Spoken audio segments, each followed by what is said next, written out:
لما طريق العين كانوا يقولوا لا اسم الله ألف اسم الله ويخفي العين يخليها لإما.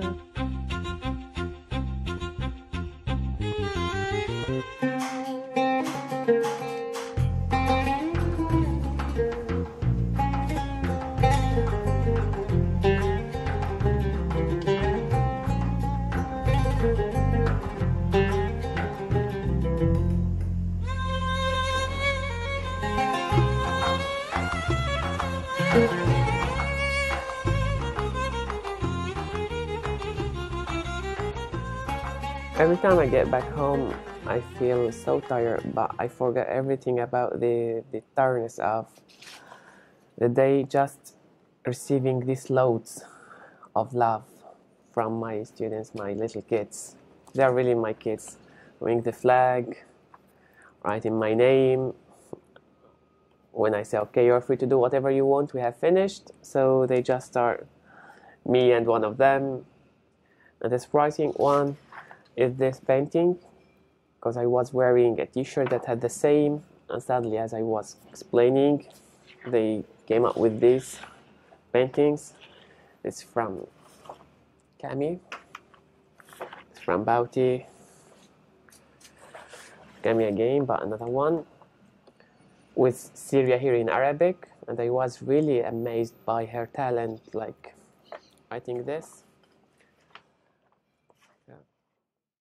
I would say I'm happy here that I started over my life. I'm working the same field I have chosen, which is teaching, although it's different now, because when I was in Syria I used to teach at universities. Now I'm teaching in companies and in primary schools. My first experience here to deal with like young learners, apart from the challenge you have, like to start with this, but I would say it's one of the most rewarding things I had here, because when they just came and say, okay, Okba, we love you, we love Syria, and they start giving drawing like in a very spontaneous way, to me this is priceless.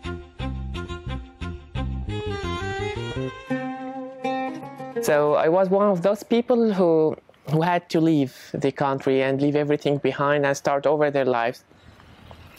And as everybody knows, millions of people were internally or displaced, or they had to leave and go to neighboring countries or to Europe, to other places.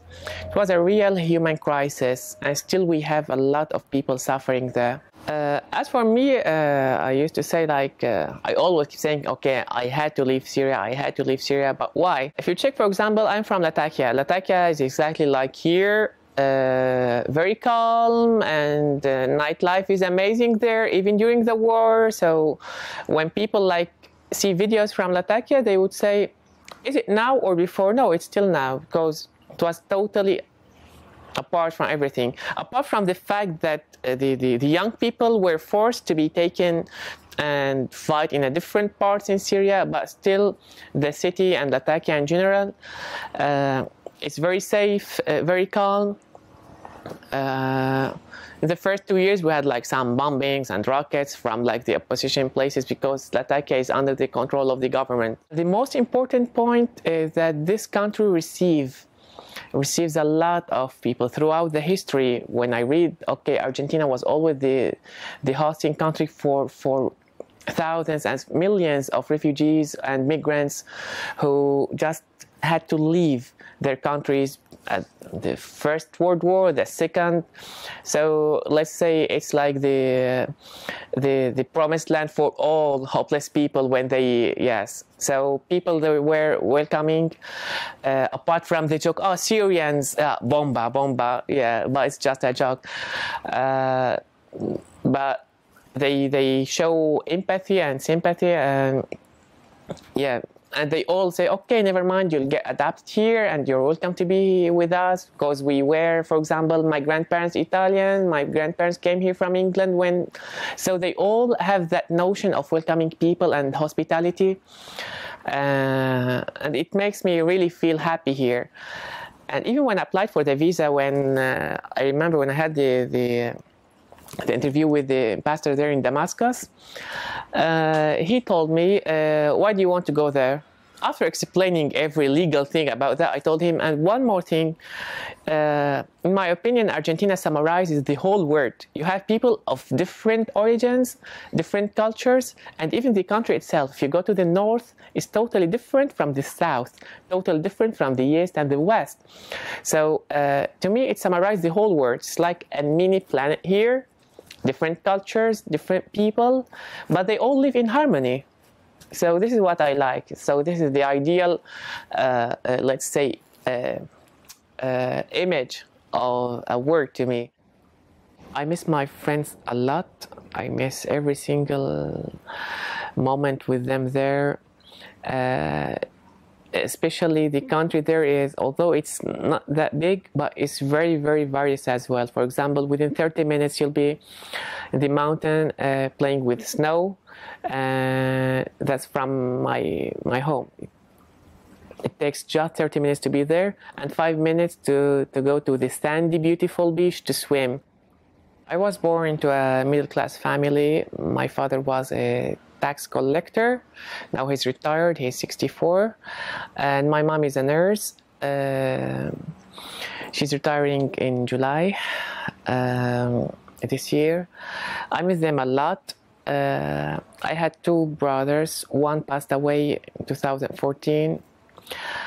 He was the eldest, and the other one now is in Germany with his wife and two children. He left Syria in 2014 as well, after the death of my brother. So it was so hard that within like a month I just became alone there at home with my parents. Like, yes, one passed away, the other had to leave. So, and everything happened within a month in October 2014. So it was difficult. Unfortunately, I don't have a sister, because to me sisters are just other mothers. So yes, and I am the youngest at home, and I had to stay with my parents, support them emotionally, as they were in a horrible situation. I had to be strong at that time, and now I can feel like nowadays I am paying the price, because at that time I had to pretend that I'm strong and everything is okay, but now as I am alone, I feel like no, I can't fight anymore. I wish I could go now to visit my parents and my country. I wish that they could come and visit and see my life here as well, and see the country. I think they will like it a lot.